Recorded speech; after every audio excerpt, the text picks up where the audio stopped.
कोणत्याही बँकेत खातं असेल तर सावधान, खूप मोठी चेतावणी.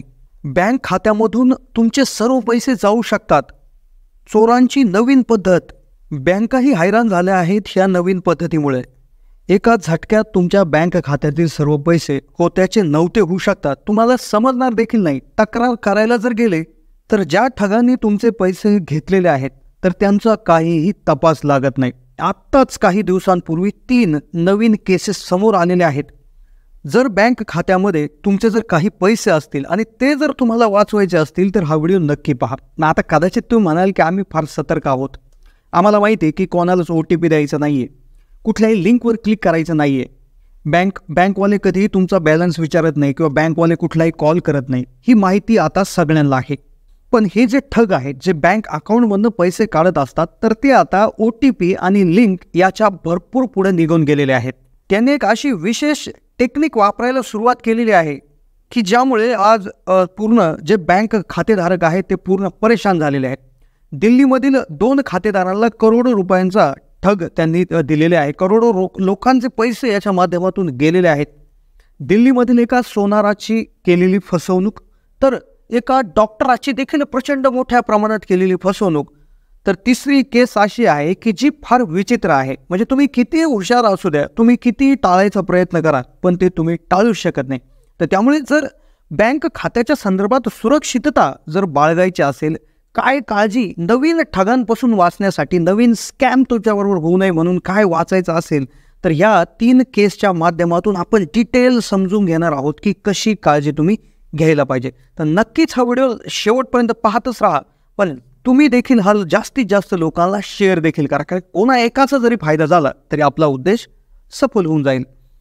बँक खातं आज प्रत्येकाकडे आहे. जनधन अकाउंटमुळे आज भरपूर खाती पूर्ण देशभरात उघडली गेलेली आहे. त्यातच ऑनलाईन लेनदेन करणं आज ही प्रत्येकाच्या दिनचर्येचा एक भाग झालेला आहे.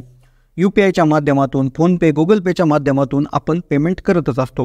पण आता पूर्वी जे फ्रॉड व्हायचे, कुठल्या तरी लॉटरीची स्कीम लागायची, तुम्हाला लॉटरी लागली, तुम्हाला बँक इतके पैसे देणार, तुमचं असं होणार, अशा पद्धतीचे एकदम जुन्या पद्धतीचे फ्रॉड असायचे.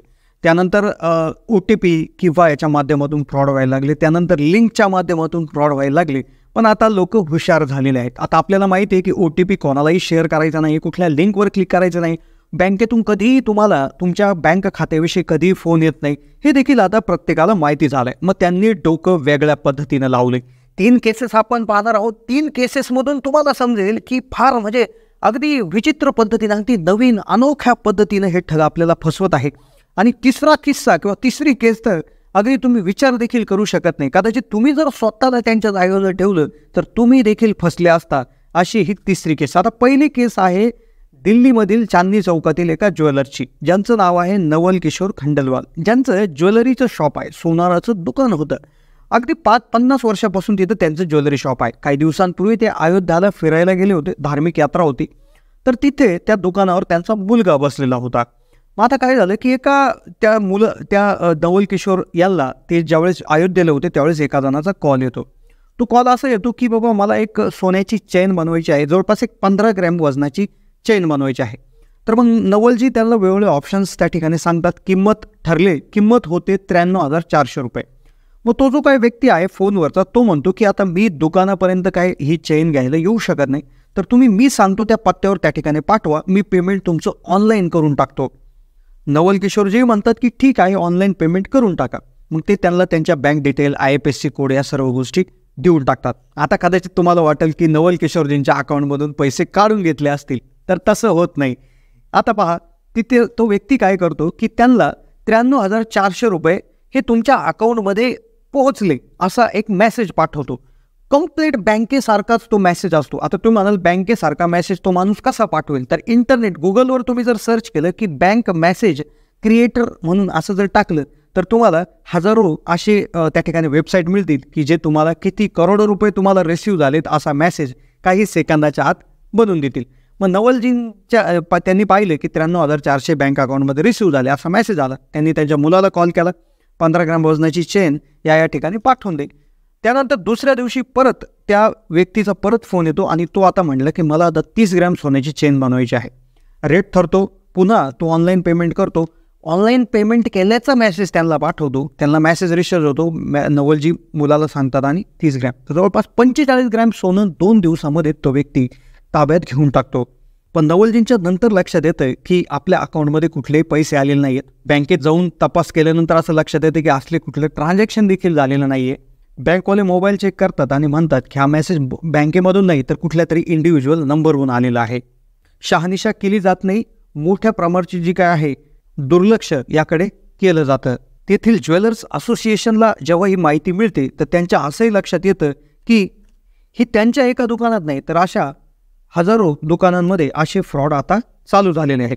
आता कदाचित तुम्ही हे ऐकून तुम्ही म्हणाल की आमच्याकडे तरी कुठलं दुकान आहे, आम्ही तर काय याच्यामध्ये फसू शकत नाही. तर तुमच्यासाठी हा दुसरा किस्सा, ज्यामध्ये एक प्रतिष्ठित डॉक्टर जे फार एज्युकेटेड आहे, ऑनलाईन नेट बँकिंग सगळं वापरण्याची पद्धत त्यांना माहिती आहे, ते देखील फसले होते. आता डॉक्टरांच्या किस्स्यामध्ये काय झालं की डॉक्टरांच्या वडिलांना एक फोन येतो. त्यांचं नाव घेतलं जातं की किशोरजी, मी काय चाललंय तुमचं वगैरे अशा पद्धतीचे हे होतं. किशोरजी म्हणजे डॉक्टरांचे वडील म्हणतात, तुम्ही कोण बोलत आहात? तो व्यक्ती म्हणतो, ओळखा तुम्ही मी कोण बोलतो आहोत म्हणून. मग असं म्हणले होते, थोडासा विचार करतात आणि ते एक आरामात असं म्हणतात की तू रणवीर तर बोलत नाहीस ना? तो लगेच म्हणतो, हा मी रणवीरच बोलतो आहे. मग रणवीर म्हणजेच तो जो काही ठग आहे तिकडे बसलेला, तो म्हणतो मला थोडासा ऑनलाईन पेमेंट करायला एक अडचण येत आहे, मला थोडंसं तुम्ही ऑनलाईन पेमेंटची एक अडचण आहे तेवढी सॉल्व्ह करून देताल का?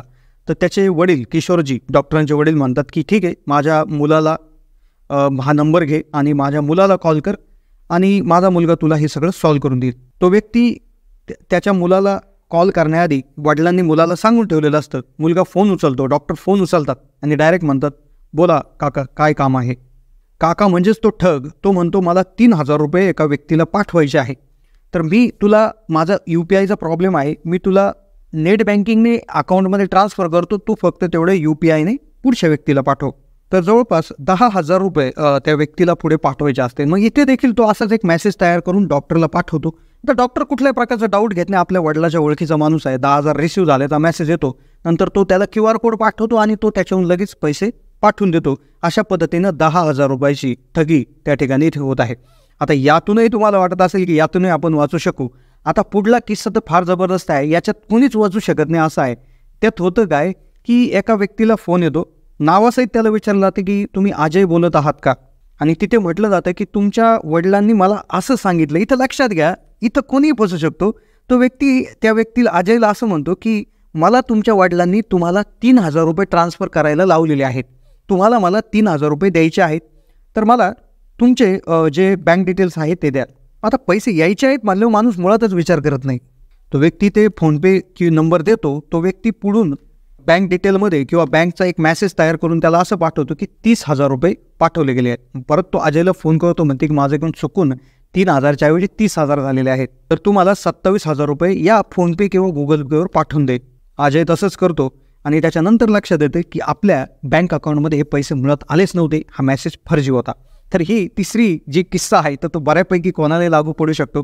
कुणी पैसे पाठवणार आहे म्हटल्यावर आपण फारसं हे करत नाही. तर यांनी एक सोशल इंजिनिअरिंग केलेलं आहे. तर अशा पद्धतीनं जाणीवपूर्वक आता फसवलं जात आहे. त्यामुळे नक्कीच काळजी घ्या. कसा वाटलं व्हिडिओ कमेंटच्या माध्यमातून कळवा. धन्यवाद.